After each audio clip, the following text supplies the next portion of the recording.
이재명 대표를 보면은 만나려고 하는 것 같고 노력을 하는 것 같죠. 그런데 제가 분석할 때는 떠나보낼 준비를 하고 있다. 이상민 의원 떠날 때는 아무것도 안 했잖아요. 이낙연 전 대표가 떠나면 이게 좀 부담이 돼요. 이재명 대표가 할 수 있는 것은 뭐냐면 떠날 때 떠나더라도 이낙연 전 대표는 그래도 호남의 적자란 말이에요. 자, 이걸 좀 최소화시켜야 되겠는데 그래서 아유, 형님 왜 그래요? 형님 왜 그래?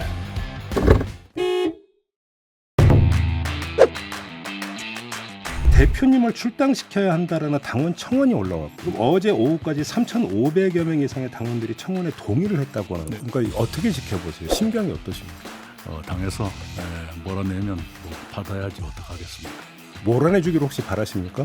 바라기야 하겠습니까? 그러나 당원들이 그렇게 하고 당이 결정한다면 따라야지.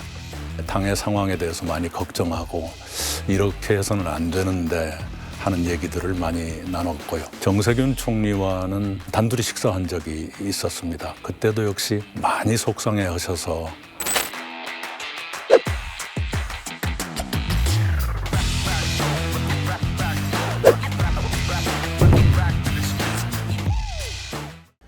자, 이낙연 전 총리의 보폭이 굉장히 넓어지고 있습니다. 처음에 다시 나타나셨을 때는 그냥 다시 오셨구나 이렇게 생각했는데 그게 아니었어요. 이게 분위기가 민주당 분위기가 미묘해지고 있습니다. 그 뭐 신당 얘기도 계속 나오고 있고 민주당 내부에서는 뭐를 쉽게 탈당할 뿐이 아니다 이렇게 진화에 나서고는 있는데 뭐 약간 미묘합니다. 이거 좀 어떻게 굴러갈 거라고 보시는지요? 당은 떠날 거예요.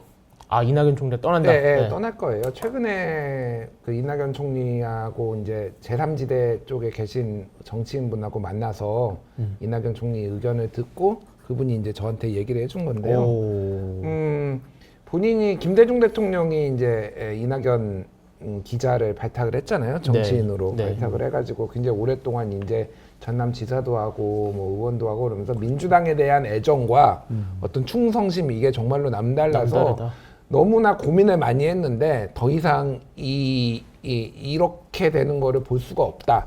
이재명의 사당화 그리고 민주당이 잘못되는 걸 볼 수가 없다라고 해서 쉽게 얘기를 하면은 이재명 체제를 무너뜨리기 위해서는 어떤 선택이라도 지금 할 수 있는 그런 상황인 것 같아요. 그러니까 예. 그거를 제3지대 인사한테 직접 얘기를 그러니까 요 워딩은 아니지만은 그분이 받은 느낌이에요. 그러니까 그거를 저한테 전해준 거는 네. 그겁니다. 그래서 탈당은 거의 뭐 기정사실화 정도로 보면 될 것 같고 신당 창당은 모르겠다. 그러니까 그거의 앞으로 플랜에 대해서는 정확하게 좀 이렇게 가지고 있지 않다라는 걸로 좀 봤어요. 그래서 여러 가지 지금 어느 분하고 손을 잡을지 어떻게 할지는 모르겠는데 어쨌든 이재명하고는 같이 갈 수 없다라는 거는 거의 명확해진 것 같아요. 예, 오늘 그래서 아침에 연합뉴스 TV, 그러니까 YTN 출연해서 YTN 뉴스라이더에 출연했는데 이재명 대표가 만나자고 한 것에 대해서 사진 한 장 찍는 만남은 의미 없다라고 했거든요. 그냥 선 그었어요. 이재명이 만나자고. 지난번 만난 거를 약간 좀 비꼬는 느낌도 있네요. 네, 그래서 그냥 결심이 쓰고 12월 10일 날 이제 그 원칙과 상식의 토론회 하거든요. 그거 이제 이 당의 문제, 팬덤 정치와 이거 문제 여기에 이제 이낙연 총리가 전 총리가 와서 무슨 얘기를 할지 그리고 나머지 멤버들하고 어떤 교감이 있을지를 보면은 이제 언제 탈당을 하고 어느 규모가 되고 어떤 아젠다를 가질지가 딱 윤곽이 들어갈 것 같습니다. 소장님 좀 어떻게 보세요? 저는 뭐 총선을 겨냥한 탈당이냐 뭐 신당이냐 이런 게 일단 중요한 것 같지는 않아요. 네. 근데 이낙연 전 대표로 보면은 헤어질 결심을 했다. 헤어질 결심. 그렇죠. 그리고 이재명 대표를 보면은 지금 이 낙연을 제명하라, 탈당시켜버려라, 출당을 시켜버려라는 그런 사이트를 없애버렸다 그래요. 네. 그러니까 뭔가 좀 이재명 대표는 만나려고 하는 것 같고 노력을 하는 것 같죠. 그런데 이게 제가 분석할 때는 떠나보낼 준비를 하고 있다. 왜 그러냐면 나는 할 걸 다 했는데 이낙연 전 대표가 이선배가 떠나요. 이거 어떻게 해요?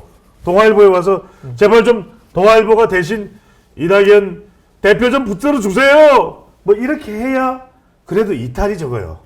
이탈이 적어. 네. 그걸 지금 하고 있다. 왜 그러냐면 이상민 의원 떠날 때는 아무것도 안 했잖아요. 가만히 있었죠 그냥. 왜 그랬을까?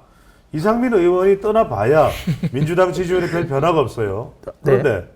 그런데 뭐냐면 이낙연 전 대표가 떠나면 이건 좀 부담이 돼요. 그렇죠. 예, 따라 나갈 그러니까 어차피 떠날 수밖에 없다면 그 파장을 좀 최소화하자.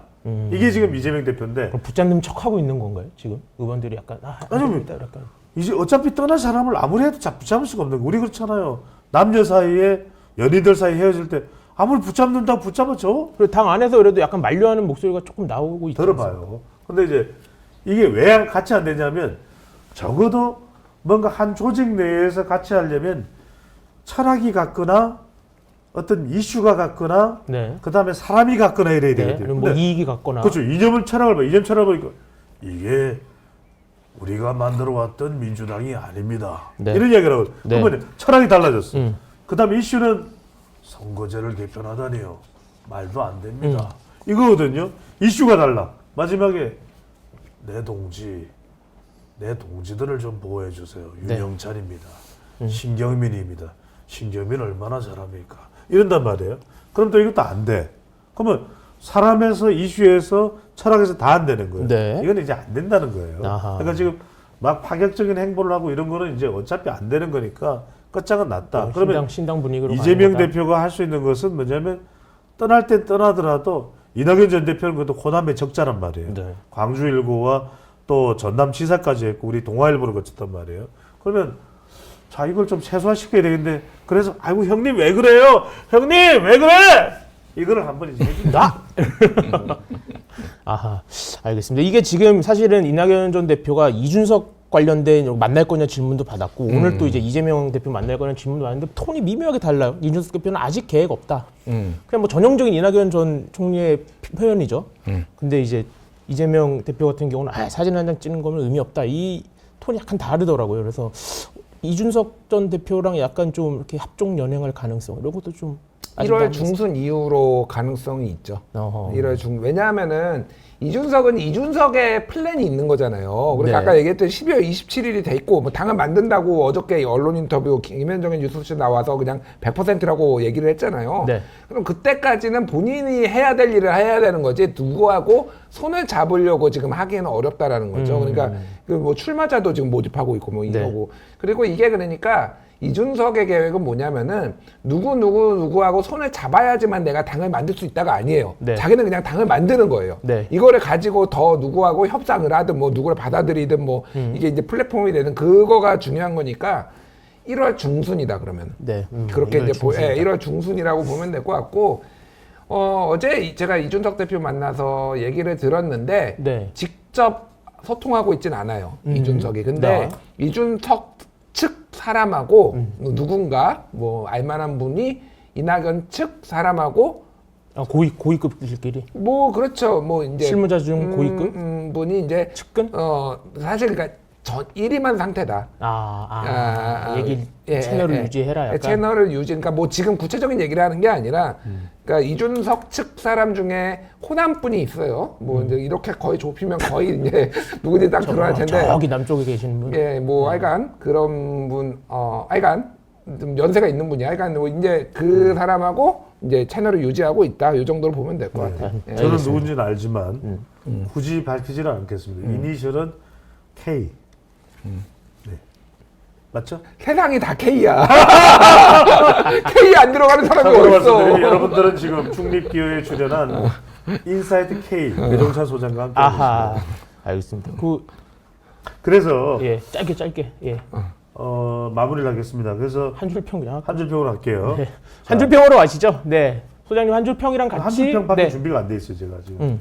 그래서 저는 오늘 완전히 이제 내자. 사장으로. 파샹광셔 짠찌 끼비. 네. 검증이 안 되는. 광동어라서 이걸 잘 못 알아듣는 알겠습니다. 분들이 있는데 예. 파상공세 천지개벽이다. 네. 왜냐하면 제가 최근에 이재명 대표에게 돌직구를 날리는 손학규, 김부겸, 그다음에 정세균. 네. 예전에 최근 아니면 예전에 다 개인적으로 만나 뵀던 분들이에요. 네, 네. 근데 이분들의 성정이 도저히 못 참겠어서 나왔어요. 지금 보니까 웬만하면 이분들이 참는 분들이야. 그렇죠. 아니 이낙연 전 대표는 얼마나 참는 분이 이러지 마세요. 근데 요즘에 톤이 올라가서 이러지 마세요. 네. 그러니까 그거는 이분들이 못 참겠다.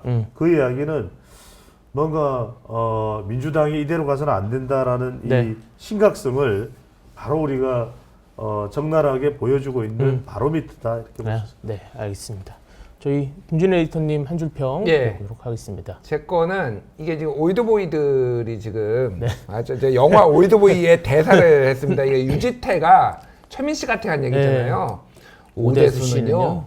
말이 너무 많아요. 이렇게 했는데 이재명 씨는요? 이재명은요 말을 너무 바꿔요. 아, 이게 이건 지금 무슨 소리죠? 이낙연 그러니까 지금 선거제도 관련해서 지금 가장 두 가지 타격 지점이 있어요. 하나는 하나의 팬덤 정치 청산, 또 하나는 지금 원칙을 지켜라 약속한 네. 거 지금 아하. 모두 지금 방금 얘기했던 올드보이들이 다 그 말씀하시거든요. 네. 선거제도 근데 지금 말을 바꾸고 있잖아요.